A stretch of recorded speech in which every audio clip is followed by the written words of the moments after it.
Assalomu alaykum barchaga.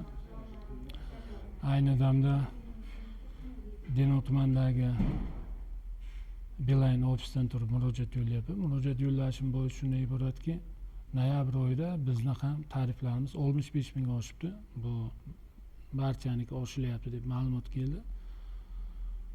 O'zi 50 ming tarifda edik. 50 ming tarifda yurdik. 50 ming tarifdan bo'lishdan oldin 40 minglik tarifda edik. Mana endi qarangki 3 marta narx ko'tarilyapti-da. 40 ming, 50 ming, mana endi 65 ming so'm. Bu nimaga ko'tarilyapti bu tariflar? Bu sababi bormi yo'qmi? To'g'ri, kompaniya tomonidan tariflaringiz plani o'zgaradi, narx ko'tariladi deyapti. Lekin buni sababi bormi yo'qmi? Shu sababini bir ochiqlash kerak bu rahbariyat. Endi bu aholini huquqiy savodxonligi kam ekan deb deb narx ko'tarish ham to'g'ri kelmaydi. Oddiy misol Yaponiya davlati marojniga bir tiyin ko'targaniga tushuntirish berganda, yana ta'zim ham qilganda, butun rahbariyati shu narxni ko'tardik dedi. Bizga bilmayman, yumaysam shunday ekan. Narx ko'taryapti. Lekin buni sababi nimada? Nima sababdan ko'tarilyapti bu?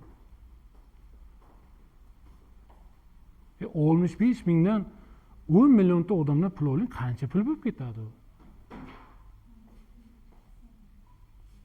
Men aytmoqchimanki, bir narx ko'taryaptilar, sizlar ogohlantiryapsiz, lekin sababini ham aytinglar. Nima sababdan ko'tarilyapti? Svet qimmat bo'ldimi yo dollar ko'tarilib ketdimi? Yo ishchilarning oyligi oshib ketdimi? Sabab nima? Menga shunisi qiziqda. Bir marta ko'tarsa ham mayli, 3 marta ko'tarilaring.